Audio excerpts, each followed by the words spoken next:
When I think of worship, I think of an opportunity that I have to connect with God in a way that only I can. Worship for us, I feel like it doesn't matter how I feel. My emotions or what's going on around me is not going to dictate whether or not I know that the Lord deserves worship and praise. You know, I think everyone gets to a point in their life where they're saying, I think I need something, or there's obviously a God-sized void that they need to be filled. Ashmont Hill is the neighborhood that we grew up in. And so when we went through different names and trying to think of what to call ourselves, it was the one thing that brought us all together. We wanted it to be family. Yeah. And that was like the major thing for me, for us to be a family group. I think the main reason this worked is because of our relationship with one another. I was just writing songs just out of loving to do it without really knowing what the songs were for. When we sang together, it was like, I knew why I was writing songs, because I knew that we should really pursue this. So Love Lifted came from my father, actually. My father has this love for the hymns. So a worship leader that's here at Jubilee, Zenzo Matoga, and I got together, and we write a lot together. And we opened up the hymnal that he gave us, and the song we opened up to was Love Lifted Me. And, you know, that song is horizontal.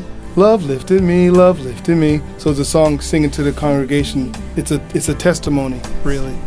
And so we decided to make it vertical. Your love lifted me. Your love lifted me. Your love lifted me. Your love lifted me. I am free to sing of your love.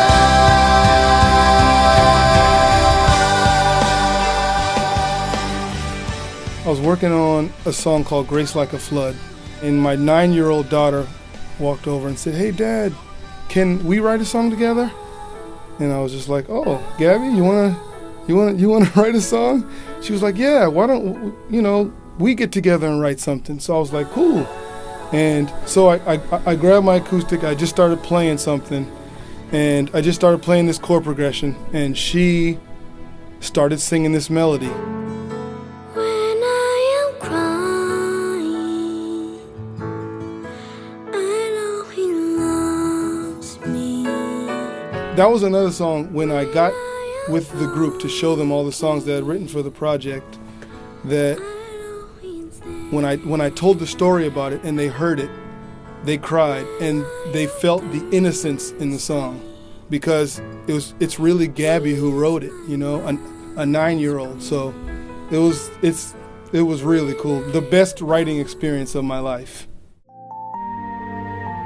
The maze came from me and my family being on vacation, and my wife planned for us to go to a maze. It's hot, and we're, after a couple hours, we're tired, we can't find our way. And I took the cell phone of the guy who gave us the tickets, and I called him and I said, "Dude, get us out of this maze." And he comes out on this porch, and he's pointing us through. He's telling us, take a left, take a right. It just preached to me that, wow, look at this. This guy's above us, and he can see where we need to go. And it just inspired the song. You saw me in the maze, you pulled me out of darkness. But you saw me in the maze and pulled me out of darkness. A lot of times throughout your life, you're not exactly sure when to take a left or when to take a right. And thanks be to God that we have a Father that we can call on and help direct us through all of the craziness, really.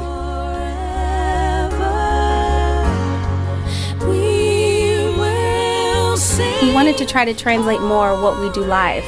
Even though we knew it couldn't be a live record, we were all in a place where we were ready to kind of collaborate and bring all of our different styles together. Like, I mean, Phil is just gospel all the way.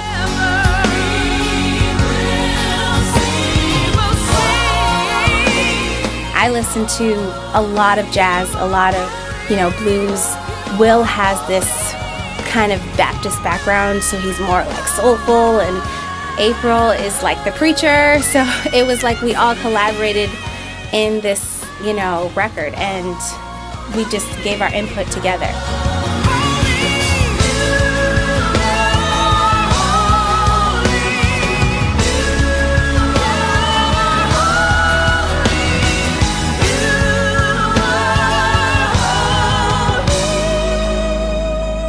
I've been leading worship since I was 13. So it's definitely a part of my DNA. We're at a place right now that I feel like we're hitting a zone that we haven't been on any of the other projects. And a big part of that is because we all play different roles, and we're becoming very comfortable with those roles. In this season, a lot of people are lost.